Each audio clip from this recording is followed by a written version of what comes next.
Immersive Van Gogh, it was a full experience. Sound, music, and feelings. And it totally wrapped you. It was art, but it was more than art.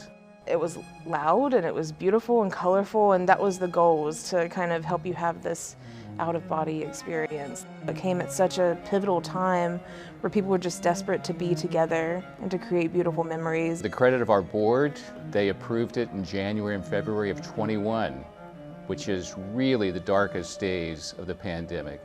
But we could see that there would be a safe way to do this. In addition to the show that we had inside, we had this entire external exhibition. So cafe and places to take photos, and you can go buy merch. All of that public area was open to the general public without a ticket. You didn't have to have a ticket to Immersive Van Gogh to access it. And we encourage people to come throughout the day. My job was really to beautify and localize that space, and that was something that was really different than all of the Immersive Van Goghs all over the country. It was in the historic Ford building in Camp North End, which they used as a Ford assembly line plant, and so we tried to pay homage to that. We started working with this gritty space. We wanted to Van Goghify it through creating sculptures, installations, murals, and to just transform the space not into something that it wasn't, but something that honored where we were at. Because of the Model T history, we actually on eBay found a Model T and bought it, and Bree dressed it out a la Van Gogh. I created a series of fabrics that helped to divide the space, where I went back into the archives of the local library and pulled images from that neighborhood, that space in Charlotte, during the time that Van Gogh was alive. One of the great success stories of this was the way we engaged local artists, and that was very distinctive and something that we intend to embrace in the future as well. So it started with simple things like hiring artists to paint picnic tables. We had 14 picnic tables. Each artist was paid to put their own spin on it. We went beyond that to create an artist residency program.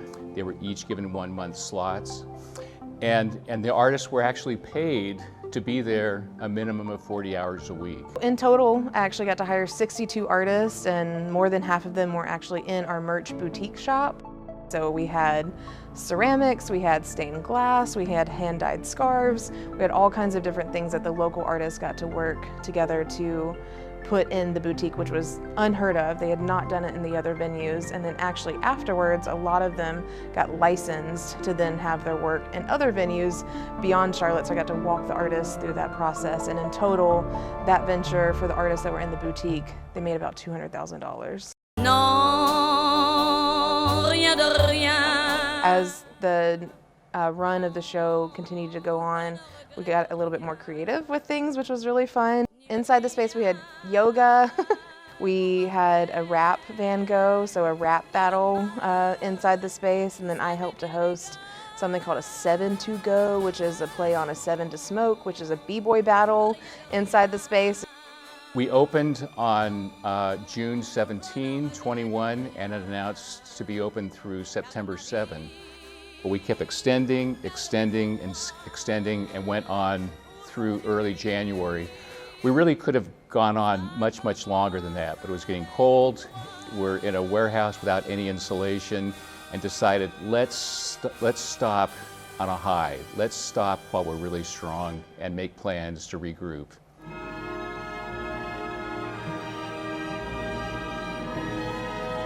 The real discoveries for us was this untapped market of people that we don't touch through our normal business. 80% of these folks had never bought a ticket from us before. And I would say going forward, that's one of the most compelling statistics, because it was an important reminder that there still is work to be done to bring new arts lovers under our umbrella.